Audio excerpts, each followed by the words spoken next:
পাতলা মাছের ঝোল করছি, অল্প তেল দিয়ে আস্তে আস্তে মাছগুলো ভেজে নিচ্ছি, ঠিক আছে। আর এই আনাজ কেটে এর মধ্যে না আলু দিইনি, কপি দিয়েছি, একটু পটল, একটু বরবটি, একটা পাতলা জিরে বাটার ঝোল করব, একটু লালচে হবে, ঠিক আছে। তো লেটস স্টার্ট। এটা সবাই খেতে পারবে, বাচ্চারাও খেতে পারবে, কোনো কেউ ধরুন চিকিৎসারত রয়েছে সেও খেতে পারবে।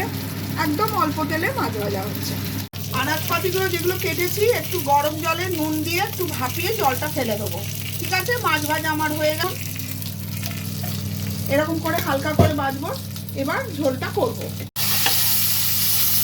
এই ঝোল করছি, একটা পোনা মাছ ছিল আর দুটো ভোলা মাছ, একটু সর্ষে হয়ে যাবে। একটু তেল দিয়ে দেবেন, তেল দিয়ে দিয়েছি। এবার এর মধ্যে একটু টমেটো, টমেটোটা একটু থেতো করে নেবেন। অত ফোড়ন দেওয়ার দরকার নেই এতে, হ্যাঁ। এই আনাজপাতি যেটা আমি একটু ভাপিয়ে নিয়েছিলাম সেটা দিয়ে দিলাম, দিয়ে একটু ভালো করে টমেটোটার সঙ্গে নাড়াচাড়া করবেন। এবার এর মধ্যে 2 চামচে মতন ধনে গুঁড়ো দিয়ে দেবেন, ঠিক আছে। মরিচ গুঁড়ো দেবেন, হাফ চামচের মতন একটু হালকা করে লঙ্কা গুঁড়ো, যে লঙ্কা গুঁড়োয় ঝাল হয় না অথচ একটু কালার হয়। এর মধ্যে স্বাদ মতন আপনারা একটু নুন দিয়ে দেবেন, অল্প করেই নুন দিচ্ছি, স্বাদ মতন আপনারা নুন দেবেন। এটা ভালো করে একটু কষবে, এরকম করে হালকা হালকা যখন কষবে এর মধ্যে 3-4 চামচ একটু জল দিয়ে দেবেন, কারণ আমি তেল কম দিচ্ছি তো সেই জন্য বেশি তেল দেবো না।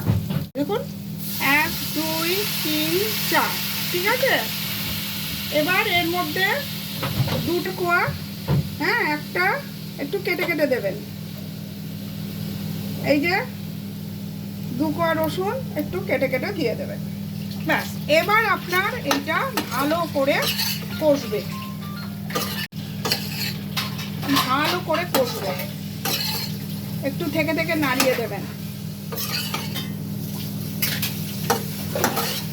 একটা অদ্ভুত সুন্দর গন্ধ বেরোচ্ছে। একটু হালকা রসুনটাকে দেখলেন আমি না তেলে দিলাম না, আমি কি করলাম, চট করে কিন্তু 3-4 চামচে জল দিয়ে দিলাম। এর মধ্যে যে রসুনের গুণটা থেকে যায়, আর রসুন পুড়ে গেলেই কি হয়, রসুনের যে অর্ধেক গুণটা নষ্ট হয়ে যায়। তাদেরও খুব ভালো, হার্টের পক্ষে ভালো, রসুনের গুণটা যেন তরকারিতে থাকে, এটাই বড় কথা। আমাদের রান্না তো সবাই করে, কিন্তু গুণমানটা আমাদের দেখতে হয় যাতে ফুড ভ্যালুটা আমাদের ইনট্যাক্ট থাকে। যখন মশলাটা দিয়ে অর্ধেক কষানো হয়ে যাবে, একটুখানি কালো জিরে এর ওপর দিয়ে দেবেন। কালো জিরেটাও কিন্তু আমি তেলে দিইনি, এই যে আমি তেলে দিলাম না, কালো জিরের একটা আলগা গন্ধ আছে, সেটা কিন্তু খুব সুন্দর লাগে। এবার এর মধ্যে আমি হাফ চামচে জিরে ভাজা গুঁড়ো দিয়ে দিলাম। আর আমি ওয়েট করব না, আমি এর মধ্যে লবণটাও একটু বেশি থাকবে, ঠিক আছে। এবার এর মধ্যে আমি মাছ দিয়ে দিলাম, দেখুন কালারটা দেখুন মাছ ঢালার আগে, দেখেছেন। এবার আমি মাছটা পুরো দিয়ে দিলাম, ভালো করে মাছটাকে একটু ভিজিয়ে দিলাম এর ভেতরে। এবার এটাকে আমি এবার ঢাকা দিয়ে দেবো, এই 10 মিনিট মতন ঢাকা থাকবে। পাতিলেবুর রস এর মধ্যে দিয়ে দেবেন,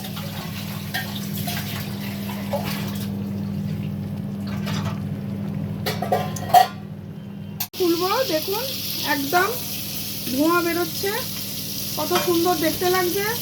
এবার আমরা বাটিতে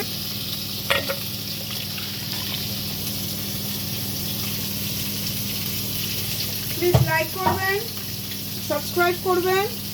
এটা হচ্ছে ইজি গো পাতলা মাছের লাল ঝোল, পোনা মাছের হলে সব থেকে ভালো হয়।